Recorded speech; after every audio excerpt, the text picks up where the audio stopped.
It's now time to take a look at the sampling engine. So I'm going to click over here and swap out the wavetable with the sample engine. Now, if you worked with a sampler before, this should be fairly simple. This is not a very complex sampling engine in Pigments. So currently, we have in this A slot, this grand piano sample loaded in. So if I play notes on the keyboard,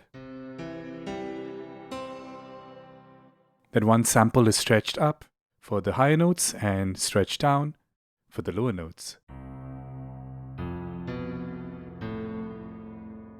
Let's talk about some of the controls over here.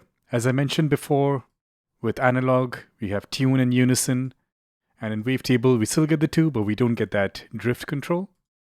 And in sample here, we get this additional filter module.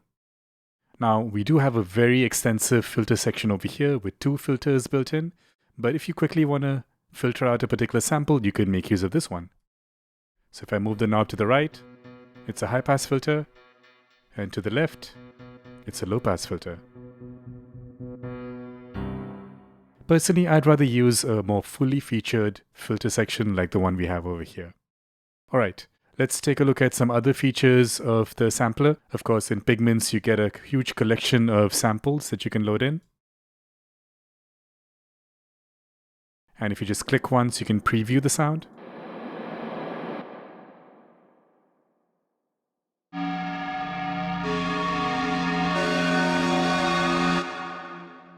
You can even load in your own samples.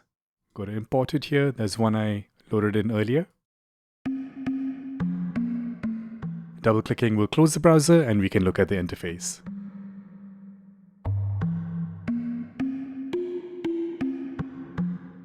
Alright, let's look at some of the controls over here. So this is a main tab. There's an edit tab where we can further tweak the sample. So tuning over here, you can adjust the root note. So right now I'm playing this C. If I move this higher, the pitch goes lower when I'm playing that same note. If I move the root note lower, the pitch goes higher when I'm playing that same note.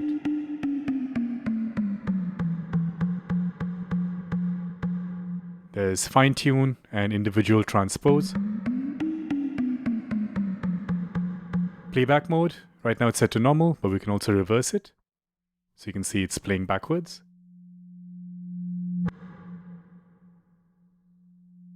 And as you notice, loop is on, so it keeps looping. We can further tweak the loop. So with this bottom flag, I can adjust the loop start. And with this bottom flag, I can adjust the loop ending. Let's go back to normal playback mode.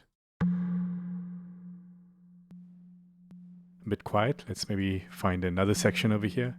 You can also make the engine a bit louder.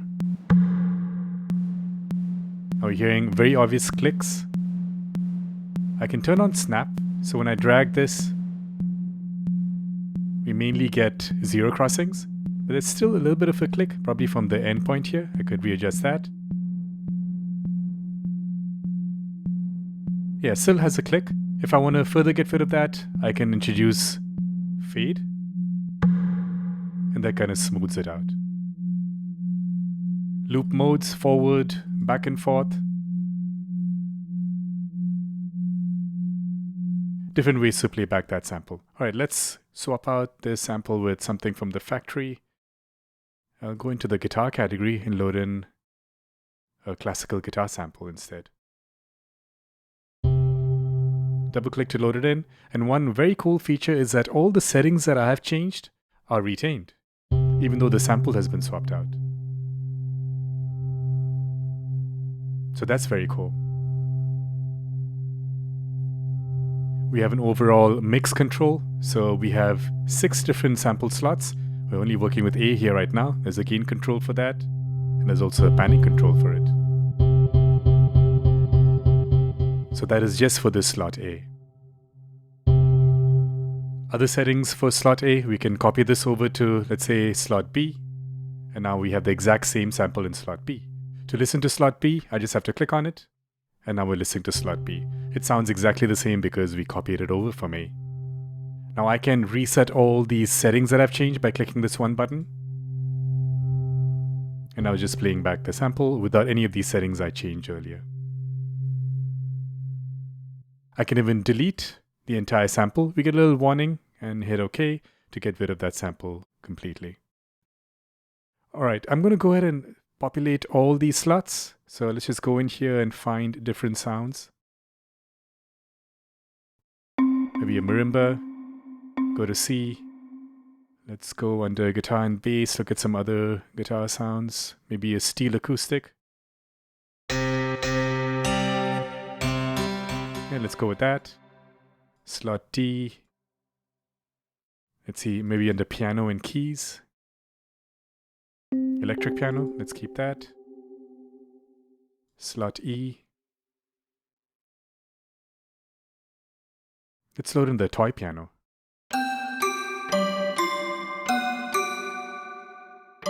Nice. And lastly, for slot F, let's try a different category. Maybe something from Pigments 3.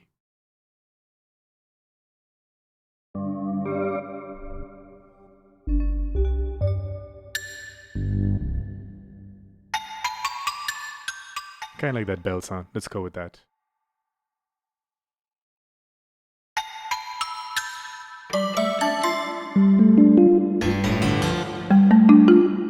So those are all the different sounds. Now, all this while, you may be wondering, why are we hearing so much reverb on this sound? So what I did earlier was I cranked up the send level here. So we'll talk about the sends and the effects section later on, but just increasing that introduced some of the reverb, which is already set up in this effects category here. You can see here delay as well as reverb.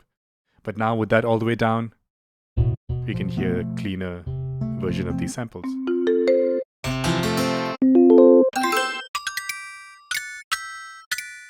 All right, now let's check out the mapping mode. So by default, we're in single mode, meaning whatever slot was selected, only that will play back. We have key map mode. So in key map mode, each sample is set to a particular range on the keyboard, and you can adjust the range. Let's say I don't want to start so low. Let's start at C2. So C2 onwards, we've mapped samples A through F.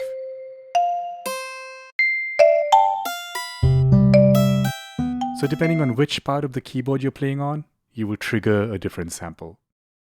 Next as key/velocity map. So this is interesting. We're using DEF to trigger notes on the higher register. Basically any note triggered with a velocity of 65 and above. You can change that here as well. And then anything below that will trigger A, B, or C using these specific ranges. Again, a bit too low, so I'm going to move this up to, let's say, C2 onwards. So right now, I'm triggering slot A because I'm kind of playing the note gently. If I strike the key harder, I'm triggering slot D.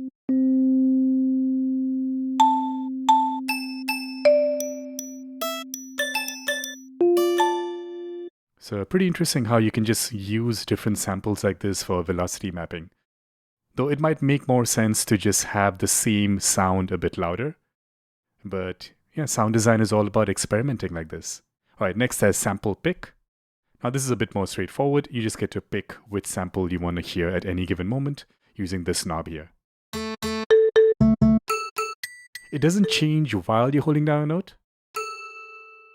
It only changes when you re-trigger the note. Now you might wonder, like, what is the purpose of this? Now if you notice, there's a little plus button here. This just lets us know that this knob can be modulated. So maybe we can use an LFO on this thing so it's constantly changing as we're playing different notes. And this way we could add a bit more timbral variety in a sound.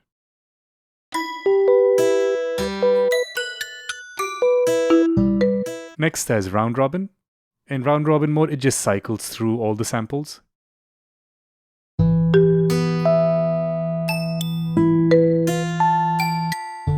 I'm playing different notes, but even if I was to play the same note, you'll notice that it will cycle through those 6 samples. And then there's random, which is very similar to round robin, but instead of cycling in an orderly fashion, it's random. And you notice it also does repeat the same sample sometimes. Now, even though we haven't gone into this section yet, but just to demonstrate how this could sound in context, let's turn on this arpeggiator section.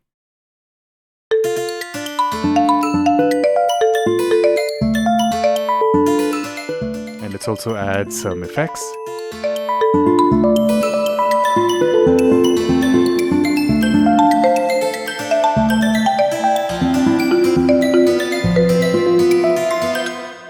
So as you can hear, that can be a lot of fun. All right, let's get rid of the reverb. Let's turn off the arpeggiator.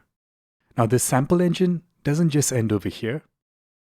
If we go back to the main tab, you'll notice there's also a granular engine. So in the next tutorial, let's check out how we can make use of this granular mode.